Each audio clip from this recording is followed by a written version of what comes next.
بسم اللہ الرحمن الرحیم، السلام علیکم ورحمۃ اللہ وبرکاتہ۔ جناب عمر کے حوالے سے تو آپ نے بہت کچھ سنا ہوگا۔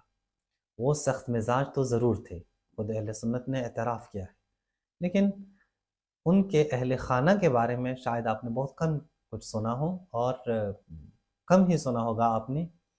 پھر یہ جو حدیث اور یہ جو روایت جو میں آپ کے سامنے پڑھ رہا ہوں، مجھے نہیں لگتا کہ آپ میں سے کسی کو یہ اطلاع ہو، یا شاید بہت کم افراد کو یہ اطلاع ہوگی اس روایت کے بارے میں۔ اور یہ ابھی میں آپ کے سامنے پیش کر رہا ہوں، یہ روایت طبقات الکبریٰ ابن سعد نے ذکر کی ہے، طبقات الکبریٰ، اور اس کی تیسری جلد پہ صفحہ نمبر اس کا آتا ہے 234 صفحے پہ۔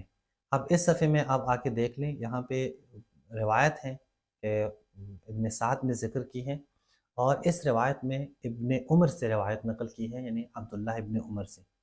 وہ کہتے ہیں کہ ابو موسیٰ اشعری نے، ابو موسیٰ اشعری کے نام سے بھی آپ آشنا ہیں، ابو موسیٰ اشعری کو بھی آپ جانتے ہیں، اور ابو موسیٰ اشعری کے جس کا نام عبداللہ بن قیس ہے، اس کے فضائل اور مناقب بھی اہل سنت اپنے منابر سے بیان کرتے ہیں۔ وہ کہتے ہیں کہ ابو موسیٰ اشعری انہوں نے گفٹ دی، کس کو؟ جناب عمر کی بیوی کو، اور ان کی بیوی کا نام کیا ہے؟ عاتقہ بنت زید بن عمرو بن نفیل، ان کو گفٹ دی۔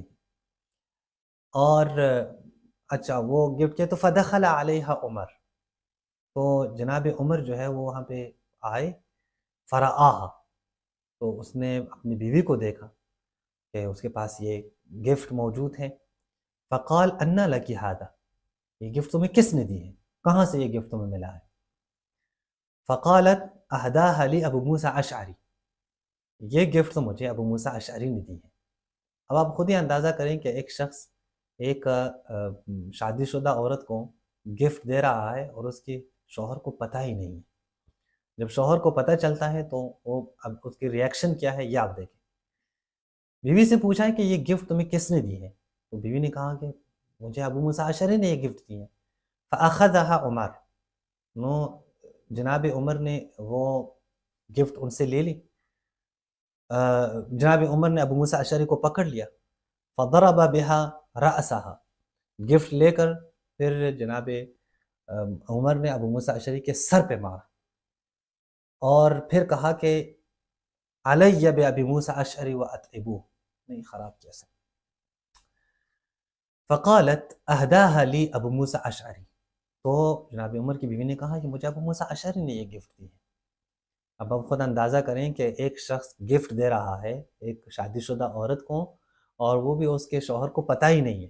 اب ظاہر ہے آپ اگر اہل سنت ہے تو آپ کہیں گے اجتہادی غلطی ہوئی ہے، اجتہادی غلطی ہوئی ہے تو ٹھیک ہے، کوئی مسئلہ نہیں ہے، ثواب بھی ملا ہے، ان کسی شادی شدہ عورت کو گفٹیں دیا کرو، ثواب حاصل کیا کرو۔ اہداھا لی ابو موسیٰ اشعری، ابو موسیٰ اشعری نے مجھے یہ گفٹ دی ہے۔ جناب عمر نے وہ گفٹ ان سے لے لی اپنی بیوی سے، اور پھر اس کے سر پہ مارا، پھر کہا علی بابی موسیٰ اشعری واطعبوہ، لے آؤ ابو موسیٰ اشعری کو میرے پاس، لوگوں کو کہا فوراً اس کا پیچھا کرو۔ فأوتي به، لوگ جا کے ان کو پکڑ کے لے کے آئے، تو وہو یقول لا تعجل علی یا امیر المومنین، جلدی نہ کرو اے جناب عمر، جلدی نہ کرو۔ فقال عمر ما یحملک، تمہیں کیا ہوا ہے، کیوں تم میری بیویوں کو گفٹ دے رہے ہو، میری بیویوں کو تم گفٹ دے رہے ہو، وہ چھپ کے۔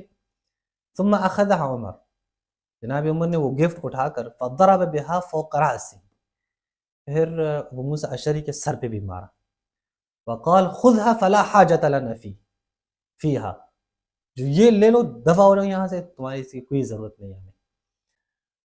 آپ اگر اہل سنت ہیں تو یہاں اس روایت پڑھتے ہوئے آپ کو کئی نتیجے سامنے آتے ہیں۔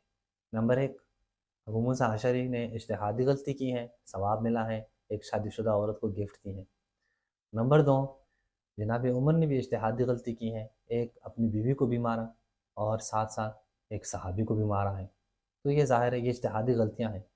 لیکن اگر آپ کا ذہن وہ حقائق کو تسلیم کر رہا ہے، آپ کا ذہن حقائق کو تسلیم کرنے میں کسی چیز کو مانع قرار نہیں پاتا، مانع قرار نہیں دیتا، تو آپ بہت جلد نتیجے پہ پہنچ سکتے ہیں کہ یہ دراصل کیسے ایسے لوگ وہ آپ کے لیے ہدایت کے ستارے ہو سکتے ہیں، کیسے یہ لوگ وہ اللہ کے اولیاء ہو سکتے ہیں، کہ جو شادی شدہ عورتوں کو گفٹ دے رہے ہیں۔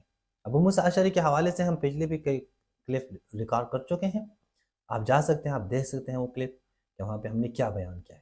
اسی پہ اکتفا کرتے ہیں۔ السلام علیکم ورحمۃ اللہ وبرکاتہ۔